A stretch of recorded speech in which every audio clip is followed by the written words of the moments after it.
গ্রেফতার তৃণমূল বিধায়ক দিলীপ মণ্ডল। পুরীর হোটেল থেকে গ্রেফতার করা হয় তৃণমূল বিধায়ককে। ধৃত দক্ষিণ চব্বিশ পরগনার বিষ্ণুপুরের বিধায়ক। বিজয় মিছিল থেকে পুলিশকে হুমকি, তদন্তে নেমে পৈলানে দিলীপের প্রাসাদের হদিশ। বেআইনি অস্ত্র সহ আগেই গ্রেফতার দিলীপের ছেলে, আর এবার পুরী থেকে গ্রেফতার দিলীপ মণ্ডল।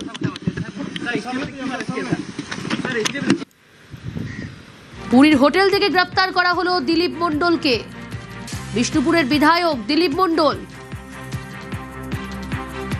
বিজয় মিছিল থেকে পুলিশকে হুমকি, তদন্তে নেমে পৈলানে দিলীপের প্রাসাদের হদিশ।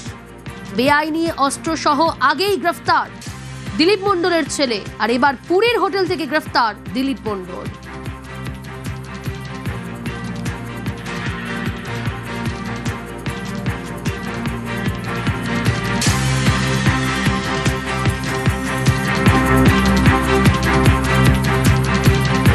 অমিত রয়েছে আমার সঙ্গে। অমিত, পুরীর হোটেল থেকে গ্রেফতার দিলীপ মণ্ডল, আগেই গ্রেফতার তার ছেলে। পুলিশকে হুমকি, জনসমক্ষে আমরা দেখেছি যে একের পর এক হুমকি, ভয় দেখানো মন্তব্য, আর এবার পুলিশের জালে। কিভাবে পুলিশের জালে, কোথা থেকে গ্রেফতার, কিভাবে পুলিশি অভিযান চললো? উড়িষ্যা পুরীর একটি হোটেল থেকে দিলীপ মণ্ডলকে গ্রেফতার করা হয়েছে, যিনি বিষ্ণুপুরের বিধায়ক। তার বিরুদ্ধে নির্বাচনী ফল ঘোষণার পর বিজয় মিছিল সেখানে তিনি করেছিলেন। সেই মিছিল থেকে পুলিশকে উদ্দেশ্য করে হুমকি হুঁশিয়ারি, বিজেপি কর্মীদের উদ্দেশ্য করে হুমকি হুঁশিয়ারি দিয়েছিল। সেই ভিডিও ভাইরাল হয়েছিল। সেই ভাইরাল ভিডিওর পরে বিষ্ণুপুর থানায় দিলীপ মণ্ডলের বিরুদ্ধে কমপ্লেন করা হয় বা লিখিত অভিযোগ করা হয়েছিল বিজেপির দুজন কর্মীর তরফে, এবং তার ভিত্তিতে বিষ্ণুপুর থানা অভিযোগ মামলা রুজু করে তার বাড়িতে অভিযান চালিয়েছিল 2 সপ্তাহ আগে। যখন পুলিশি অভিযান চলে, সেই পুলিশি অভিযান পুলিশ তার বাড়িতে যাচ্ছে এই খবরটি পেয়েই সে কিন্তু সেখান থেকে পালিয়ে যান, এবং তারপর থেকে সে বিভিন্ন জায়গাতে ডেরা বদল করছিল।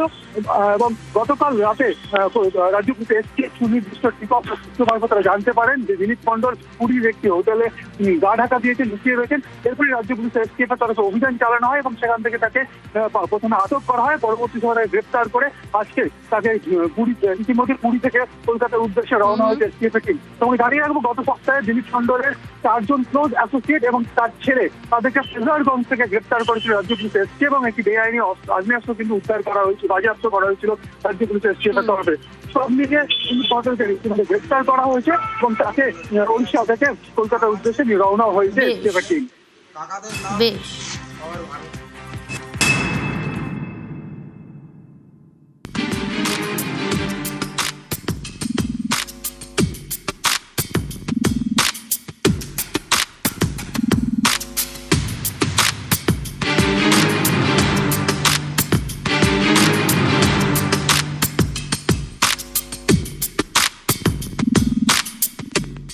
বিশাল বাড়ি, বাগান, সুইমিং পুল, ফোয়ারা, কিছুই বাদ নেই। দেখলে মনে হতেই পারে এটা কোনো রিসর্ট, কিন্তু এটা রিসর্ট নয়, বাড়ি। পৈলানে তৃণমূল বিধায়কের বাড়ি। দক্ষিণ চব্বিশ পরগনার বিষ্ণুপুরের তৃণমূল বিধায়ক দিলীপ মণ্ডলের বাগান বাড়ি। এই দেখুন, 50 মিটারের মধ্যে তৃণমূল বিধায়কের আরেকটি বাড়ি। দক্ষিণ চব্বিশ পরগনার ডায়মন্ড হারবার লোকসভা কেন্দ্রের মধ্যে পড়ে বিষ্ণুপুর। এই বিধানসভা কেন্দ্রের তৃণমূল বিধায়ক দিলীপ মণ্ডল। বৃহস্পতিবার সাত সকালে তার খোঁজে তল্লাশিতে যায় পুলিশ পৈলানে তার এই বাগান বাড়িতে। অভিযান চালায় ডায়মন্ড হারবার জেলা পুলিশ, বিষ্ণুপুর থানার পুলিশ, সঙ্গে কেন্দ্রীয় বাহিনী। এবারের ভোটেও বিষ্ণুপুর থেকে তৃণমূলের টিকিটে জিতেছেন দিলীপ মণ্ডল। 11ই মে বিজয় মিছিল করেন। সেখান থেকে তৃণমূল বিধায়ক হুমকি দেন, এখানে জায়গা নেই, শুধরে যাক, নাহলে ওই পেটে পাতুল দিয়ে সব নাড়ি মুড়ি বার করে দেবো। এখানে উন্নয়ন চলছে, উন্নয়ন চলবে। এদের টাইম দিলাম 15 দিন, তারপরে আর 7 দিন, তারপর লাস্ট বর্ডার। কত বড় ক্ষমতা, কত বড় হিম্মত, কত বড় লড়াইয়ের লোক আছে দেখে নেবো। আমরা পুলিশকে ভয় পাই না, পুলিশের সঙ্গে অনেকবার লড়েছি। পার্টি অফিস যারা ভেঙেছে তাদের রেহাই নেই। আদায় করে যাতে নিতে না পারি, তাহলে আমার নাম দিলীপ মণ্ডল নয়। এভাবে হুমকি দেওয়ায় তৃণমূল বিধায়কের বিরুদ্ধে থানায় অভিযোগ হয়।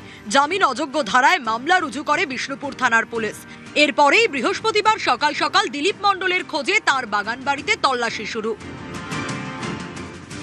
3 তলা বাগান বাড়িটা দেখুন, নামে বাড়ি, এ তো একেবারে রাজপ্রাসাদ। মেন গেট দিয়ে ঢুকে বাদিকে বিরাট সুইমিং পুল, ডান দিকে বড় একটা বাগান, বাগানে ফোয়ারা, দামি দামি মূর্তি। তৃণমূল বিধায়কের এমনই দাপট যে তার বাগানে বাঘে হরিণে জল খায়। তৃণমূল বিধায়ক দিলীপ মণ্ডলের বাড়ির ভেতরে পুলিশের তল্লাশি অভিযান। সুইমিং পুলের পাশেই রয়েছে একটি বড় লন। যে কোনো 3 স্টার 5 স্টার যে রিসর্ট, সেই রিসর্টকে হার মানাবে এই বাগান বাড়ি। পাশে রয়েছে এরকম কিছু বিদেশি পাখি এবং বিদেশি পাখির পাশেই রয়েছে বেশ কিছু এক্সোস্টিক যে মূর্তি, অর্থাৎ বিদেশি যে মূর্তি, সেই মূর্তি রাখা রয়েছে। বাড়ির বাইরে দাঁড় করানো একের পর এক গাড়ি। বাগানের একদিকে গুহা, ভিতরে স্টোর রুম।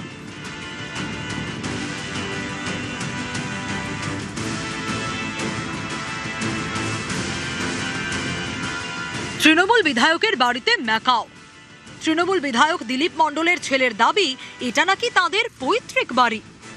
এটা ফ্যামিলিগত বাড়ি, এটা দিলীপ মণ্ডলের বাড়ি নয়। দিলীপ মণ্ডলের ভাগে আছে, নাম আছে, ঠিক আছে। এখানে কাকাদের নাম সবার ভাগে আছে। এটা মিনিমাম 15 বছর বিধানসভায় গেছিল। তারপর পুলিশ চাইছে আমাদের উপরে এখন অত্যাচার করবে।